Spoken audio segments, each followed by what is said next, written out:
Hello friends, let us now learn some important points about the T cells. Okay, first in the T cells we will learn about the CD4 is to CD8 ratio. Normal CD4 is to CD8 ratio is 2 is to 1. Okay, so approximately 60% of mature T cells will go into CD4 will be to CD4 positive, and 30% of mature T cells will be CD8 positive. Very good. So all the T cells, they will constitute around 60 to 70% of peripheral blood. These T cells are mainly derived from bone marrow. They are derived from bone marrow, and then they travel to the thymus, and then they mature in the thymus.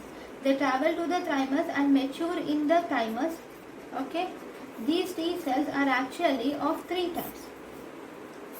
What are they? One, we have T helper cells. Second, we have T cytotoxic cells, and third, we have T regulatory cells. If you see the T helper cells, first T helper cells, as the name says, these will activate leukocytes to destroy microbes, and they will also activate B cells also. Okay, then T cytotoxic cells, they are toxic to the cells, so they will kill the infected cells. Then if you see T regulatory cells, what does these do? These will limit the immune responses. And what does these regulatory cells do? And they will prevent reactions against self antigens. They will make sure that the self reactions are not seen between against the self antigens. That is, autoimmune diseases are kept in check by T regulatory cells. Okay, where are the T cells located? In lymph node. So if you see in the lymph node, they are located in paracortical areas of the lymph node. They are located in paracortical areas of the lymph node. Periarteriolar sheaths of spleen, they are located in paracortical areas of lymph node. Periarteriolar sheaths of spleen. Okay, these are antigen specific. They have antigen specific T cell receptor. Okay, we can demonstrate, very important thing is T cell receptor. This is T cell receptor. T cell receptor gene rearrangement demonstration. How will you demonstrate the T cell receptor gene arrangement? It is demonstrated by Southern blot,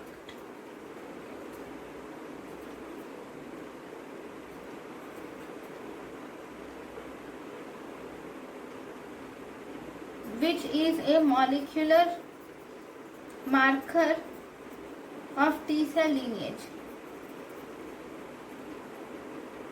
Okay, so first we will see all the CD molecules.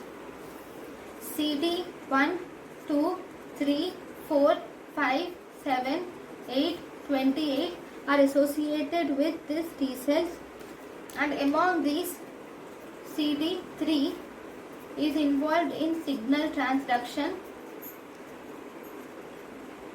and this CD3 is actually a pan T cell marker. Then we have the next CD40 is also present. This CD40 ligand, which is present, this CD40 ligand is required for B cell activation. Okay, B cells, CD40 present on the B cells will bind to the CD40 ligand of T cells. Okay, now if you see the differences between CD8 cell and CD4 cell and CD8 cell, let us suddenly see the differences. Okay, CD4 cells are 60% of mature cells, CD3 cells are 60% of T cells. Okay, this is CD4 is T helper cell, CD8 is C cytotoxic or T killer cells. Then these T helper cells will activate macrophages and also B cells. This activation is by cytokines, whereas the CD8 cells will destroy host cells which have microbes. Okay, they bind to class 2 MHC, whereas CD8 will bind to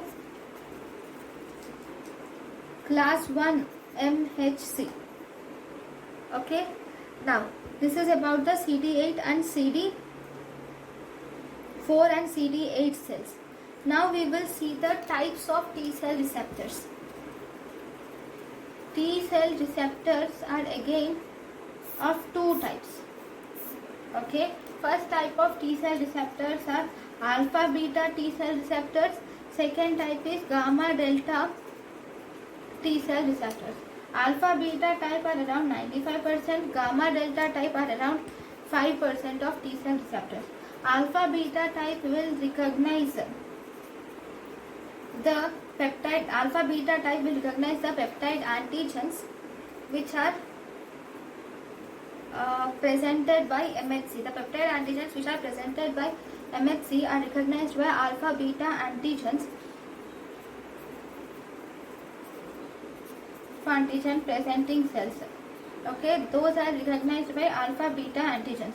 Then what does alpha gamma antigen recognize? Alpha gamma antigen will, gamma delta antigen. Gamma delta antigen will recognize peptides. Gamma delta antigen will recognize peptides, lipids. It will also recognize small molecules without MHC proteins. It does not require any help of MHC proteins.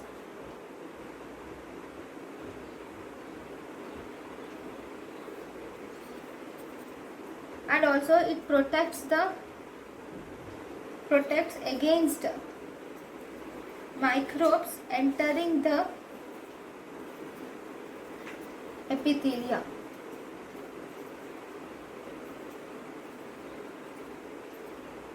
How does this protect the microbes entering the epithelia? These gamma delta T cell receptors, these actually will have pattern localization patterns. These pattern localizing patterns, with the help of these pattern localizing factors, they will prevent microbes on mucosa from entering epithelia. Okay, so these are the two different receptors, T cell receptors which are present. Alpha beta type of T cell receptors and gamma delta type of T cell receptors. So thank you for watching.